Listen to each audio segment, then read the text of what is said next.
You think you are better than us? David said with a grin that carried no warmth. The smell of fried oil hung in the air. Laura stood by the sink, her hands wet with soap.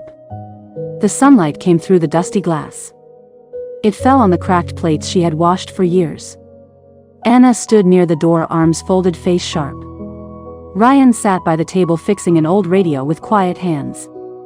Eli drew circles on a piece of paper too big for the table. No one moved. Laura dried her hands and placed the towel down. She turned and looked at them.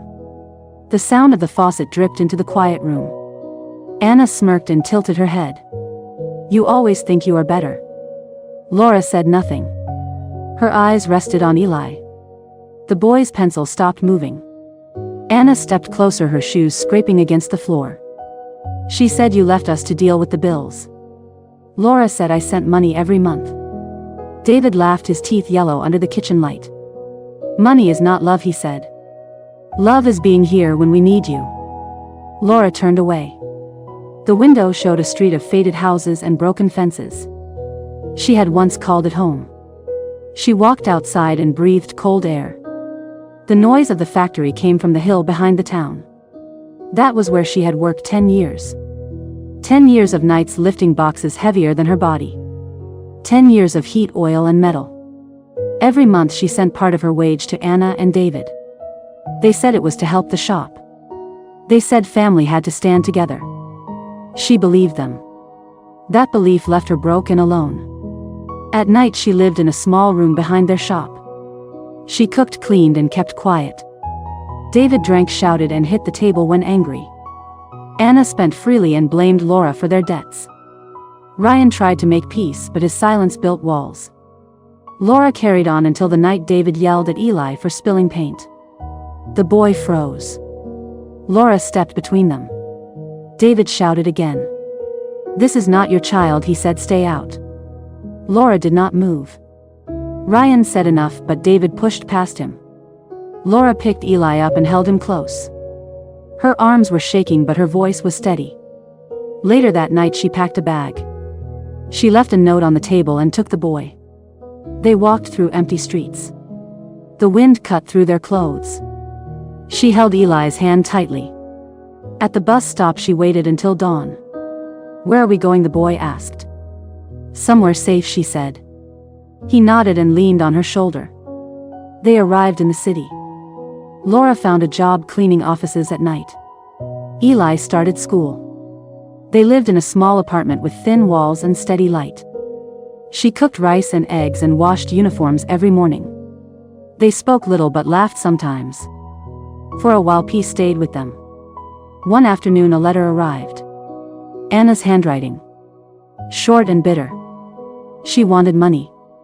She said Laura had stolen from her.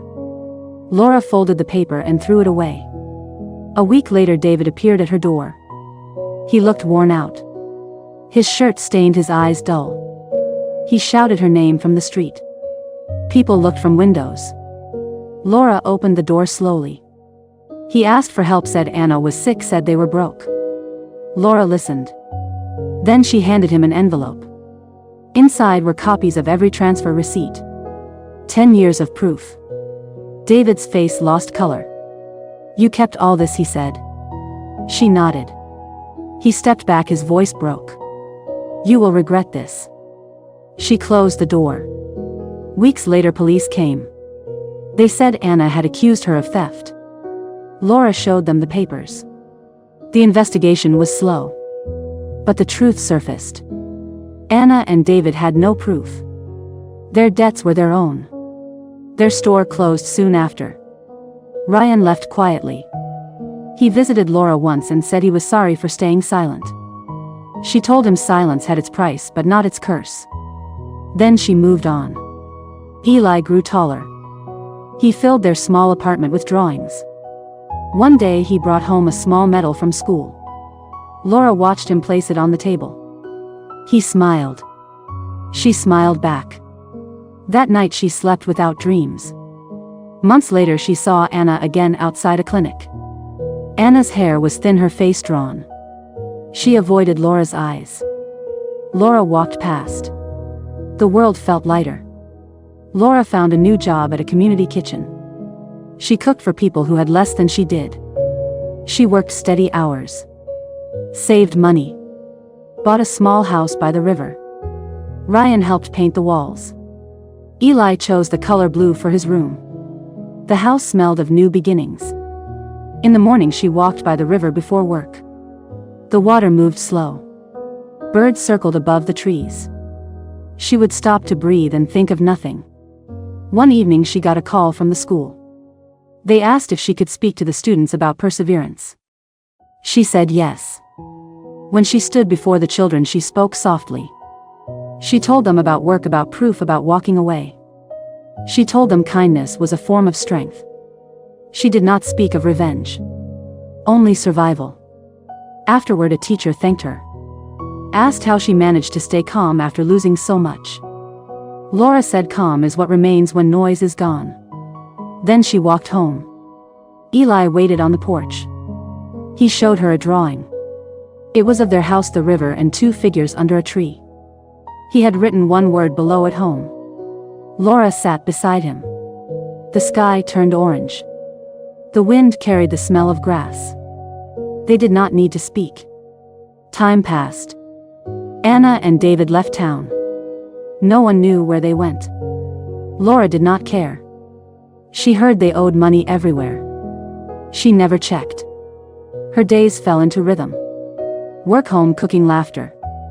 Sometimes she woke in the night and listened. No shouting, no footsteps, only wind through the window. She looked at the walls filled with Eli's drawings. Boats, trees, rivers, people smiling. She would breathe and close her eyes again. Years later Eli got a scholarship. He wanted to study art. Laura helped him pack. At the train station she held his hand. He said he would visit soon. She said she knew he would. The train doors closed. He waved from the window. She waved back until the train was gone. She stood on the platform long after. The sound of the train faded into the hills. Then she smiled. It was quiet. No fear, no debt, no past. Only the air and her heartbeat. She walked home slowly. The road lined with small houses and streetlights.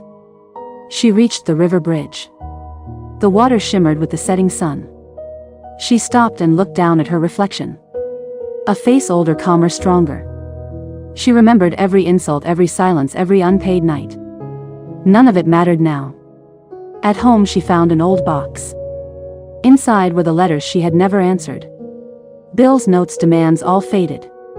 She took them to the yard and burned them. The smoke rose soft and pale. The ashes scattered over the grass. That night she cooked soup. She placed one bowl on the table and one beside it. She sat and ate slowly. The clock ticked steady on the wall. She felt no emptiness, only peace. In the morning she woke early. The river mist touched the windows. She stepped outside. The sun rose behind the hills. The air smelled of water and wood. She stood there for a long time. When she went back inside she found Eli's old sketch on the table. It showed a woman and a child by the river. The lines simple, the faces calm.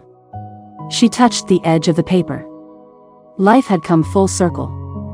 She no longer waited for apologies. She no longer feared the past. She had built something steady with her own hands. That was enough. She cleaned the kitchen. Folded the towels. Opened the window and let the wind in. The light filled the small room. Everything was in place. Everything belonged. The sound of the clock marked the hour. Outside a bird landed on the railing. Laura smiled. She whispered a name, not of pain but of peace. Eli. And the day began again.